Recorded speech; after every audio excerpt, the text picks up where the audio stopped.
আজ ২৬শে জানুয়ারি প্রজাতন্ত্র দিবসের দিন ভারতের স্বাধীনতা সংগ্রামে সমস্ত দেশপ্রেমী ও বিশেষ করে যে সমস্ত মহান রাজনীতিবিদরা স্বাধীনতা লাভের জন্য ফাঁসির মঞ্চে দাঁড়িয়ে নিজেদের আত্মবলিদান দিয়েছেন, তাদের সকলকে সশ্রদ্ধা এবং স্যালুট জানিয়ে আজকের দিনে তাদের স্মৃতিচারণ করবার জন্যই এই ভিডিওটা তৈরি করেছি। এই ভিডিওর মাধ্যমে আপনাদের জানাবো আলিপুর সেন্ট্রাল জেলে যারা বন্দি থাকতেন তাদের জীবনকাল কেমন ছিল, বা ব্রিটিশরা তাদের কেমন অত্যাচার করত, কিংবা ফাঁসি দেওয়ার আগে এবং পরে কি ঘটতো তাদের সাথে। এরকম অনেক তথ্য আমি আপনাদের সাথে শেয়ার করব। আপনারা এই ভিডিওটা পুরোটা দেখবেন, তাহলে খুবই ভালো লাগবে। প্রথমে জানাই কিভাবে এখানে আসবেন বা কী দেখবেন, টিকিটের মূল্য কত ইত্যাদি সমস্ত কিছু জানাবো এই ভিডিওর মাধ্যমে। আমি শ্রীমা দাদা ট্রাভেলসের তরফ থেকে আমি অমিয় আপনাদের সকলকে স্বাগত জানিয়ে ভিডিওটা তাহলে শুরু।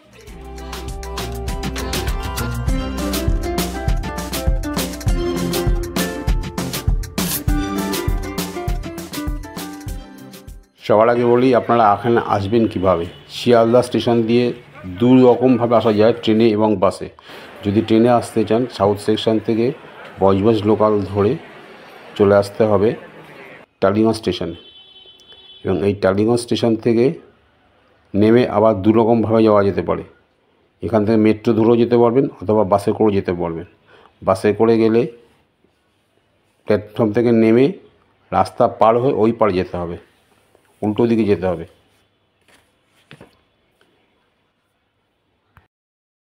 এটা হচ্ছে রবীন্দ্র সরোবর মেট্রোর গেট। এইখান থেকে মেট্রোতে যেতে পারেন অথবা ওই পাশের গেটে দিয়ে বেরিয়ে রাস্তা ওই পারে উল্টো দিক দিয়ে গেলেই 228 অথবা 1A ধরলে হাজরা মোড় হয়ে যাবে গোপালনগর বাস স্টপেজ।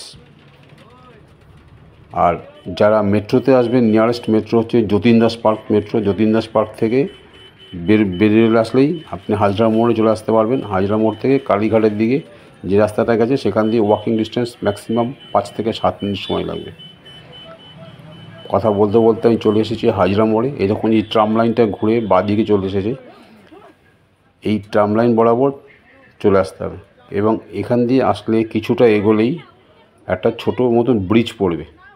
আদি গঙ্গার উপর দিয়ে, ব্রিজের উপর দিয়ে রাস্তাটা ওই পারে চলে গেছে। ঠিক ব্রিজের গোড়াতেই নেমে যেতে হবে, ওই পারে গিয়ে ব্রিজের গোড়াতে নেমে যেতে হবে। প্রথম স্টপেজটা হচ্ছে কালীঘাট মন্দিরে যাওয়ার জন্য, তারপরেরটা হচ্ছে গিয়ে। আর যারা হাওড়া থেকে আসবেন, হাওড়া থেকে যে কোনো বাস ধরে আপনি হাজরা মোড়ে এসে নেমে যাবেন। হাজরা মোড় থেকে নেমে এসে রাস্তা ক্রস করে উল্টো দিকে রাস্তাটা ওই ট্রাম লাইন বরাবর সোজা চলে আসবে। হাজরা মোড় থেকে ম্যাক্সিমাম 5 থেকে 7 মিনিট রাস্তা সময় লাগবে। ঠিক আছে।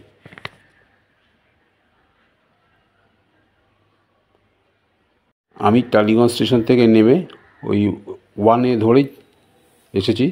এবার সামনে ব্রিজ আসছে, ব্রিজের টপকে উপরে গিয়ে নেমে যাব আলিপুর জেল মিউজিয়াম। এই দেখুন ব্রিজ, এর উপর দিয়ে গাড়িটা যাচ্ছে। জাস্ট ব্রিজটা শেষ হবে, এখানেই স্টপেজ। এই যে লাল মতন বিল্ডিংটা দেখা যাচ্ছে, এইটা হচ্ছে আলিপুর জেল মিউজিয়াম। এবার এখানেই নেমে যেতে হবে।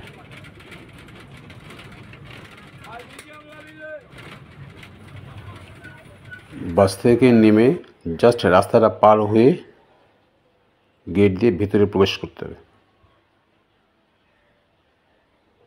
এই যে গেট দিয়ে ভেতরে প্রবেশ করতেই প্রথমেই চোখে পড়বে টিকিট কাউন্টার। এই যে আলিপুর জেলের এন্ট্রান্স এদিক দিয়ে, আর এই পাশে হচ্ছে টিকিট কাউন্টার। আর দেখুন টিকিট কাউন্টারের ঠিক উল্টো দিকেই রয়েছে বিরাট বড় কার পার্কিং এরিয়া। আপনারা যদি বাইকে বা গাড়ি 4 চাকা নিয়ে আসেন, এখানে গাড়ি রাখার মতন কিন্তু যথেষ্ট ভালো জায়গা আছে।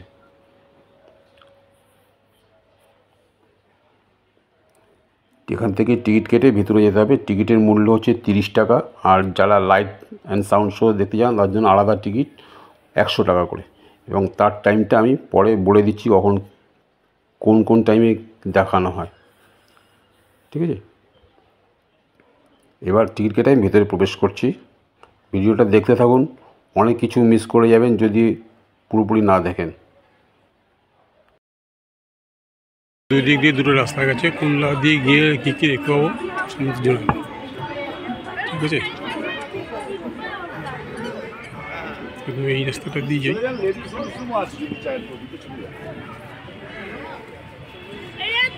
ওখানে গেলে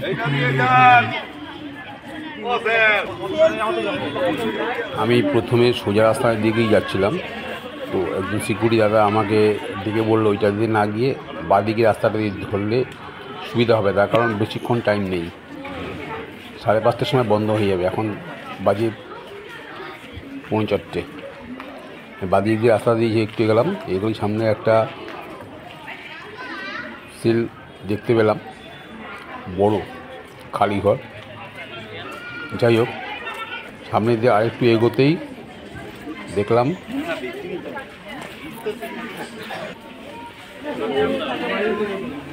ফাঁসির মঞ্চ। এই মঞ্চে কত বীর সৈনিকরা ফাঁসি মুখে নিজেদের আত্মবলিদান করেছিলেন। আর এই যে সামনে যে কাচের বক্সের মতন দেখা যাচ্ছে, সামনে দিয়ে আমি আছি, তা আরও ডিটেলসটা বলছি। মঞ্চে দুজনকে একসঙ্গে ফাঁসি দেওয়া যেতে পারে, সিস্টেম করা আছে।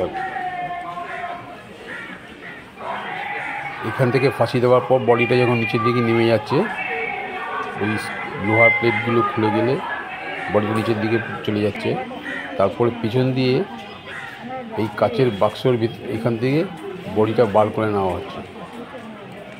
বার করে নিয়ে পাশে একটা ঘর আছে, সেইখানে রেখে পোস্টমর্টম করানো হয়। এখানে কার কার ফাঁসি হয়েছিল তাদের লিস্ট এখানে দেওয়া আছে, আজকেও দেখতে পাবেন।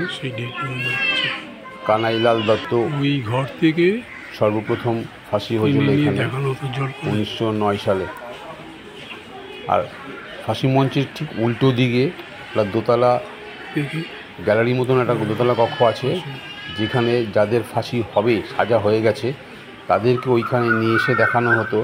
জোর করে বাধ্যতামূলক এক প্রকার বলতে গেলে এই ফাঁসি দেখানো হতো, যাতে করে তারা ওই জিনিসগুলো দেখলে শিহরিত হয়ে যায়, বা কোনো গোপন কথা চাপা থেকে থাকলে যাতে বলে দিতে পারে, তাতে হয়তো ওদের শাস্তিটা আর একটু লাঘব হতে পারে। সেই কারণে বলে দেওয়া। এখানে কতগুলো চিত্রপটের মাধ্যমে যাদের যাদের বলি দেওয়া হয়েছে, মানে ফাঁসি দেওয়া হয়েছিল, তাদের ফাঁসি দেওয়ার কারণ, সাজা দেওয়ার কারণটা কী বা কবে দেওয়া হয়েছিল, সমস্ত ডিটেলস সেখানে দেওয়া আছে। আর ওই যে ছোট্ট ঘরটা দেখা যাচ্ছে, চলুন একটু ভিতরে যাই। ভিতরে এগুলোই বলতে পারবো। এই যে অটোপসি রুম, এই রুমের ভিতরে ফাঁসির মঞ্চের পিছনে কাছের ঘরটার থেকে, বাক্সটা থেকে বডি বার করে নিয়ে এসে এই যে টেবিলটা দেওয়া আছে, এই টেবিলের মধ্যে রেখে পোস্টমর্টম করানো হতো। তারপর ডাক্তার ডেথ সার্টিফিকেট দেওয়ার পরে আত্মীয় স্বজনদের কাছে বডি তুলে দিত, না হয়তো এই জেল চত্বরে পুড়িয়ে ফেলা হতো বডিগুলো।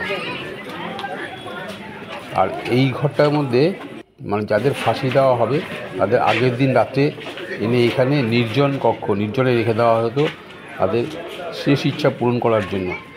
তারপর পরের দিন মাথায় কালো কাপড় বেঁধে, দুটো হাত পিছন দিকে বেঁধে জোর করে ধরে নিয়ে যাওয়া হতো ফাঁসির মঞ্চে ফাঁসি দেওয়ার উদ্দেশ্যে।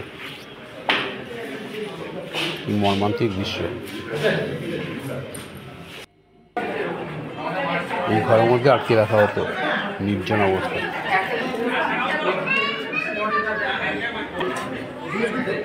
এই সমস্ত বিপ্লবীরা এই ফাঁসির মঞ্চে নিজেদের আত্মবলিদান করেছেন, তাদের মধ্যে ইনি একজন। দীনেশ গুপ্ত, 1931 সালে ওনার ফাঁসি হয়েছিল এই মঞ্চে। নেতাজি সুভাষচন্দ্র বোস, চিত্তরঞ্জন দাশগুপ্ত, এদের কক্ষগুলো বন্ধ আছে। ভিতরে বোধহয় কোনো কনস্ট্রাকশনের কাজ হচ্ছে, রিপেয়ারিংয়ের কাজ হচ্ছে, সেই জন্য ভিতরে যাওয়া গেল না। আপনারা আসলে কিন্তু দেখবেন খুব ভালো। এই জেল চত্বরে সর্বত্রই শুধু স্বদেশি গান শোনা যাচ্ছে।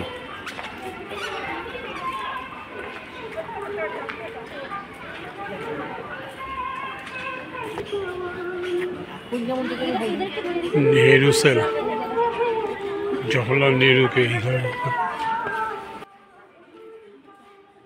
জওহরলাল নেহরু যখন এই কারাগারে বন্দী ছিলেন সেই সময় তার কন্যা শ্রীমতী ইন্দিরা গান্ধী প্রতিদিন এখানে বসে বাবার সাথে কথা বলবার জন্য আসতেন।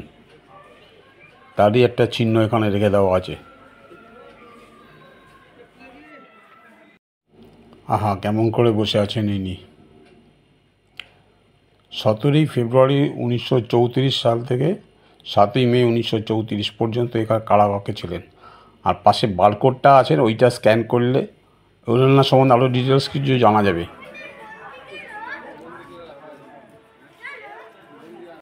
পাশেই রয়েছে একটা লাইব্রেরি আর সেমিনার হল।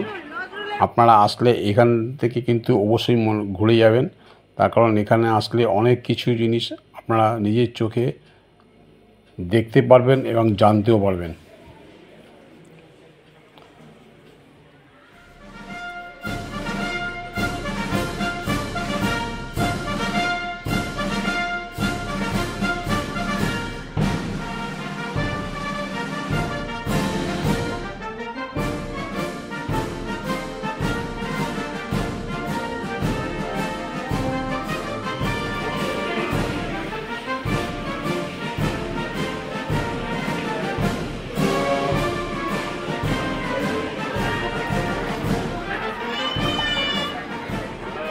কারাবাসের পাশাপাশি দ্বীপান্তর বন্দীদের জীবনযাত্রা কেমন ছিল সেটা ওই বিল্ডিংটাতে দেখানো যেত।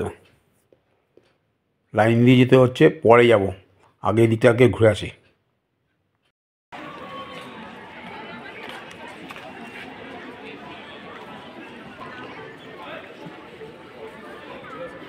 এই পুলিশ মিউজিয়ামে আসলে আপনারা দেখতে পাবেন যে পুলিশের সঙ্গে বিভিন্ন বিপ্লবীদের যে আক্রমণাত্মক অবস্থা হয়েছিল বা পুলিশরা যাদেরকে গ্রেপ্তার করেছিলেন এবং তাদের কোন কোন বিপ্লবীর কাছ থেকে কী ধরনের অস্ত্র তারা উদ্ধার করেন বা কোন মামলার জন্য তারা বন্দী হয়েছিলেন, গ্রেপ্তার হয়েছিলেন, সমস্ত ডিটেলস এগুলো এক একটা কারাগারে দেখানো আছে। এই ভিডিওতে আমি কিছু লেখচিত্র পোস্ট করেছি, তাতে আপনারা একটু জুম করে দেখে নেবেন, তাহলে আরও অনেক কিছু জিনিস জানতে পারবেন।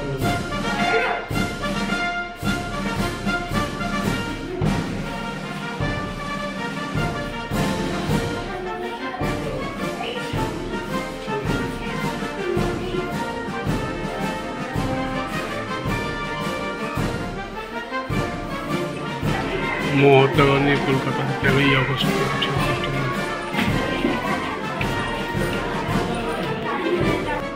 ভারত স্বাধীন হওয়ার অনেক আগে থেকেই যখন সারা ভারত জুড়ে ব্রিটিশদের তাড়ানোর জন্য বিভিন্ন রকম আন্দোলন শুরু হলো, যেমন খাদ্য আন্দোলন, সাঁওতালি বিপ্লবী এবং অসহযোগ আন্দোলন, বিদেশি দ্রব্য বয়কট আন্দোলন ইত্যাদি সময়, তখন সারা দেশ তোলপাড় হয়ে আছে ব্রিটিশদের তাড়ানোর জন্য। সেই সময় এই আলিপুর সেন্ট্রাল জেল তৈরি হলো। সালটা ছিল 1906 সাল। তারপর থেকে কত বিপ্লবী যে এখানে জীবন অবসান ঘটিয়েছে সেটা ইতিহাসই জানে। তবে এই জেলে বর্তমানে কোনো বন্দীদের রাখা হয় না। 2019 সাল থেকে এই বন্দীদের প্রেসিডেন্সি জেলে এবং বারুইপুরের নতুন জেলে স্থানান্তরিত করা হয়েছে। তো এই জেল এখন ঐতিহাসিক স্মৃতি বজায় রাখার জন্য 2022 সাল থেকে জেল মিউজিয়ামে পরিণত হয়েছিল।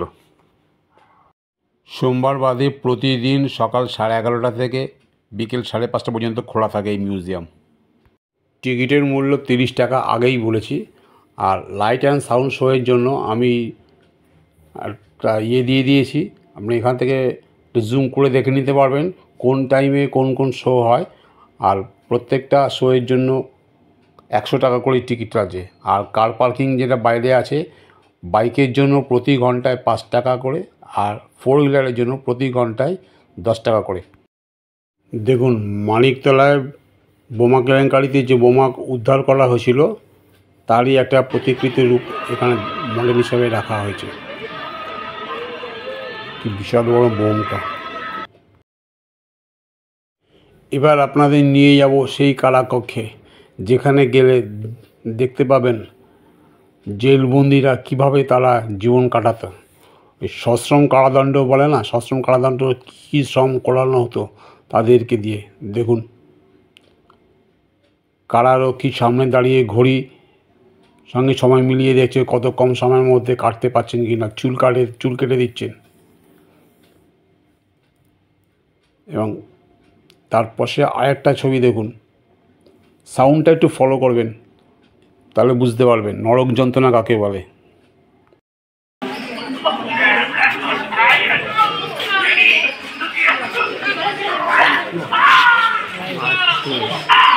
কি হারে তার প্রমাণ করা হচ্ছে।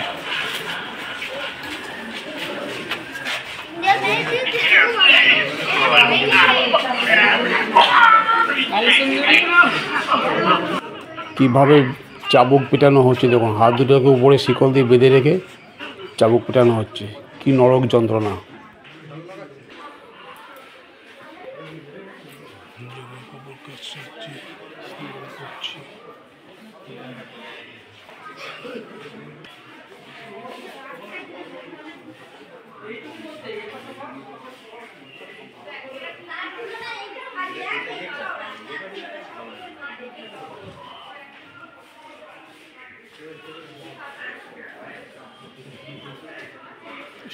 কি অবস্থা, এরা এরকম করেছিল বলেই আজকে ভারত স্বাধীন।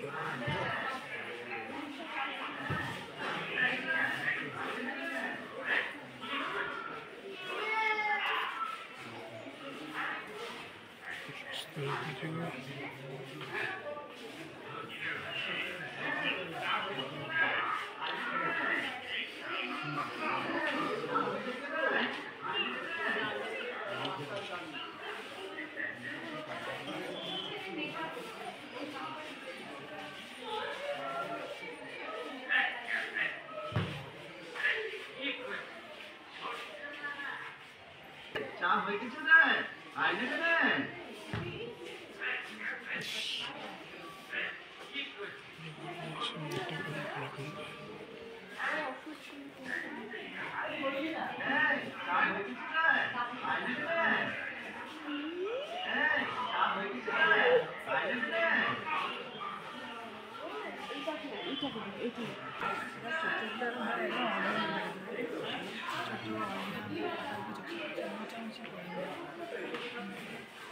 বাইরে বেরিয়ে মনটা কেমন ভারাক্রান্ত হয়ে গেল।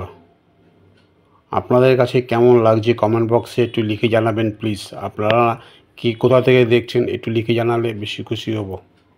ইতিহাসের পাতায় যেগুলো আমরা পড়েছিলাম ছোটোবেলাতে, আজ নিজের চোখে সেগুলো দেখে এলাম।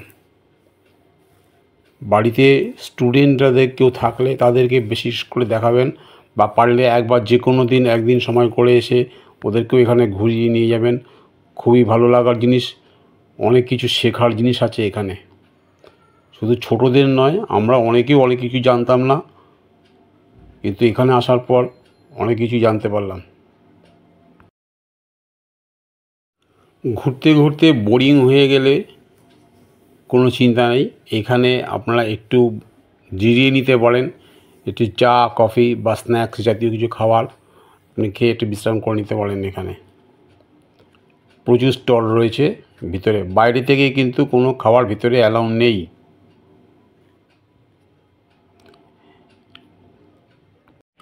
আমিও একটু চা খেয়ে নিলাম। চায়ের দাম নিল 15 টাকা, কিন্তু চাটা খুব টেস্টি হয়েছে, খুব সুন্দর চা হয়েছে।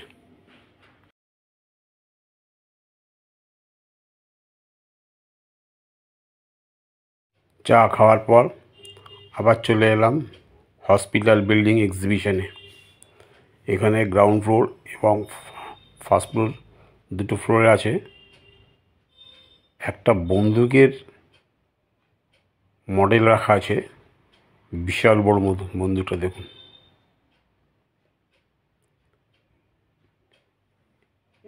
ওই পাশেই রয়েছে কফি শপ, ঠিক আছে।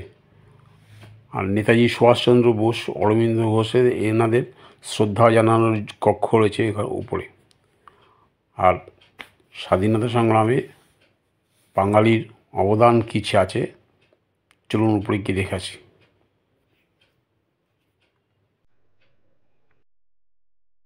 কি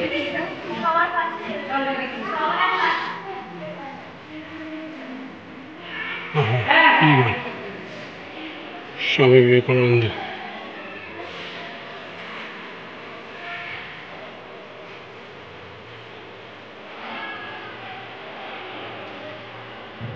বঙ্কিমচন্দ্র চট্টোপাধ্যায়। এই জেলের প্রতিটা সেলে দেশাত্মবোধক গান শুনে, এখন যেমন দেখুন ক্ষুদিরাম বসুর ফাঁসির গান, ও শুনে গায়ে কাঁটা দিয়ে ওঠার মতন অবস্থা, মনটা কিরকম থমকে যাচ্ছে এখানে।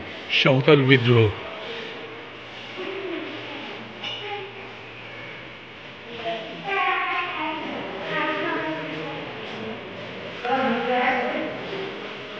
ঈশ্বরচন্দ্র বিদ্যাসাগর। এদের হাতে চিঠি। চূড়ান্ত বিদ্রোহের রাতের ঘর। রানী রাসমণির জমিদার, রানী শিরোমণির জমিদারি, চূড়ান্ত বিদ্রোহ রাতের ঘর, এখান থেকে শুরু হয়েছিল। সাঁওতাল বিদ্রোহের বিরুদ্ধে প্রশাসনিক পরিকল্পনা। হাতের লেখাগুলি কি সুন্দর।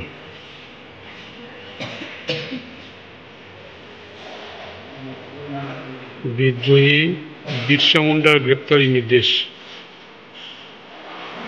সরকার থেকে চিঠি বেরিয়ে গেছে ওয়ারেন্ট ভিত্তিটা।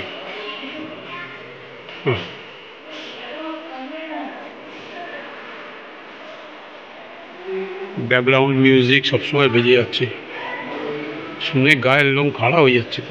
চিরস্থায়ী বন্দোবস্তের ব্যবস্থা। ৭৬-এর মন্বন্তর, কি অবস্থা।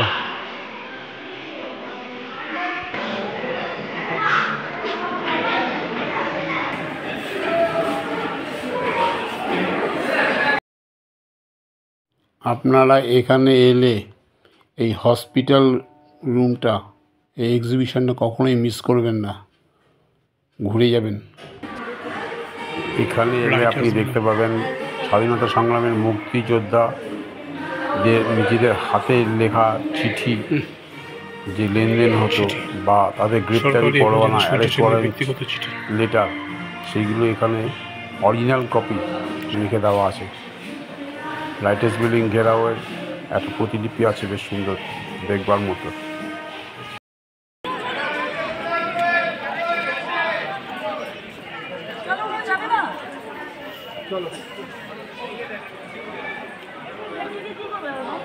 দু 2022 সালের দুর্গাপুজো ইউনেস্কো দুর্গাপুজো আন্তর্জাতিক স্বীকৃতি লাভ করেছিল। বাবুবাগান দুর্গোৎসব কমিটির একটি প্রদর্শনীতে আয়োজন করা হয়েছিল। তাতে স্বাধীনতা সংগ্রামের অংশগ্রহণকারী কিছু বিখ্যাত ব্যক্তির উপস্থিতি এই প্রদর্শনীতে উল্লেখ করা ছিল। এখানে তারই কিছু অংশ দেখানো হয়েছে।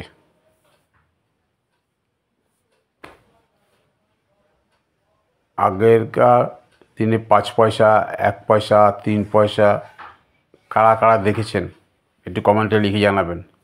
এখন সেই পয়সাগুলোর প্রতিকৃতির ছবি এখানে দেখানো আছে, একদম পুরো ডিটো প্রিন্ট করা আছে, যেরকম দেখাচ্ছে পুরো এইরকম। 5 পয়সা, 10 পয়সা, 2 পয়সা, 1 পয়সা। এখানে আসতে গেলে মোটামুটি 2 থেকে 2.5 ঘন্টা সময় নিয়ে আসতে হবে, তার কারণ আমি এসেছি 4টে নাগাদ। ঠিক আছে, 5:30 বাজে, এখন সবাইকে বার করে দিচ্ছে। আপনারা যখনই আসবেন হাতে সময় করে নিয়ে আসবেন। অনেক কিছু দেখবার, অনেক কিছু জানবার জিনিস ছিল, খুব ভালো লাগার জিনিস। এটাতে ওয়াশরুম রয়েছে, জেন্টস লেডিস দুটো আলাদা আলাদা করেই আছে। ঠিক আছে, কোনো অসুবিধা নেই।